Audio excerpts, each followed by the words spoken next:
a man proposition you for sex through your DMs for no reason at all? That happened to me when I was 13. And so many other people have been in similar situations where they have been harassed and bullied online. That is why today I want you to understand why social media poses more harm than it does good. I've read many people's stories as well as had firsthand experience at what a horrid place social media can be. And its presence in the world has only grown since its introduction in 1844 with the first hand-typed telegraph message being sent, according to the Maryville University's article, The Evolution of Social Media, How Did It Begin and Where Will It Go Next?, accessed on April 1st, 2022. With that being said, I'm going to be explaining this stance with some information on the following. I will first be discussing the numerous amounts of cyberbullying that occur online. Secondly, how detrimental social media is to a person's self-esteem. And finally, how it has been the cause of many individuals developing anxiety and depression. Now, let's get into it. To begin, I will be talking about cyberbullying and its effects. It would seem that cyberbullying leads to in-person bullying and vice versa. Many kids have shared stories where people would call them names and push them around and get their friends in on the joke by harassing them online as well. And also the other way around, where people would harass them online and then do the same thing in person as well. One example of this was provided by an anonymous participant in an article published on October 6, 2021 by The Conversation called Cyberbullying Among Teens. Our research shows online abuse and school bullying are often linked. They explain how this one girl started making fun of them with every post they made, convincing people to not like anything this person posted. The person confronted the bully, but the bully roped her friends into making fun of them and harassing them as well. And types of cyberbullying these teens experience range from name-calling and rumors spreading to having explicit images sent without consent.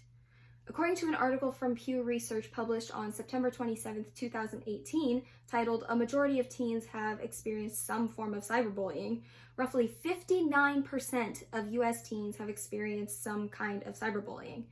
Furthering the research, Pew explains that even though the ratio of girls to boys getting cyberbullied is 50-50, more girls experience the explicit images and spreading of rumors. It's not just teens that are getting affected by cyberbullying, though. It's affecting a broad range of people. There's a website called cyberbullying.org/stories. It's a place where people can air out their frustrations and concerns about cyberbullying instances. Most of the stories are from tweens and teens that are being bullied in school, leading to cyberbullying and vice versa. But there are also accounts of people in their 20s and 30s that have had similar issues. Now that you're aware of the cyberbullying that occurs, we can move on to the effects on self-esteem. A person's self-esteem can be ruined by spending even a little bit of time on social media. Social media is a place to share what's going on with you and to keep up with your friends, family, and celebrities. That's great until it seems like what's being seen is unrealistic and unachievable. It's great when people are truly proud of the work they have done and want to share it with the world. But when what they share is just unbelievable, it brings down the self-esteem of everyone else. Let's be honest, a lot of people use Photoshop and other editing forms to achieve what they want people to see. It's not always real, and unfortunately people are still believing and striving for that unreality. We tend to compare ourselves to others. It's something we do as humans without a second thought. He has this, she has that, and so on. It's a cycle that's hard to put an end to when it's something that isn't thought about for once. It's easy to doubt yourself because you don't have what the cool people have. It's extremely easy for people to hide who they are behind a screen. People feel safer when they don't have to reveal who they are and feel that they can say whatever they want. What also makes it easy is that you can't see the person on the other side. It's easier to find someone on both ends of the screen because identities are hidden and the bully can bash on this person without fully knowing who they are. And at the same time, the person getting bullied doesn't know who's doing this and why they're doing it to them. From cyberbullying to wrecked self-esteem to depression and anxiety.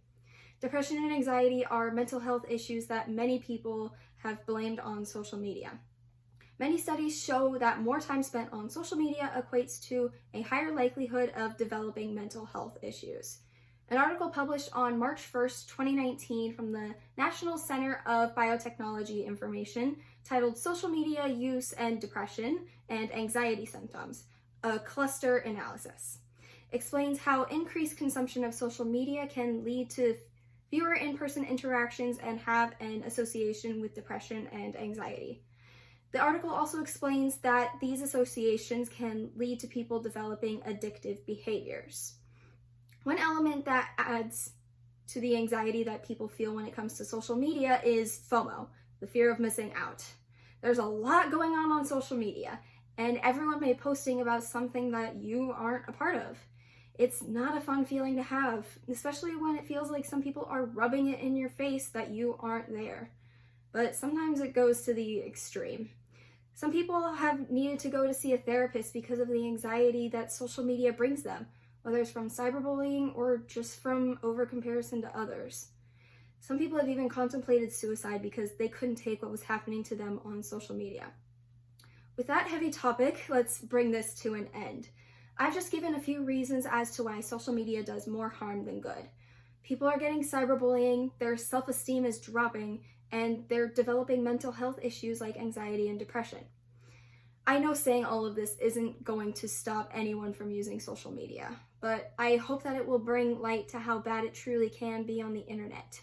Please be safe on the internet and be mindful of the billions of people on it constantly.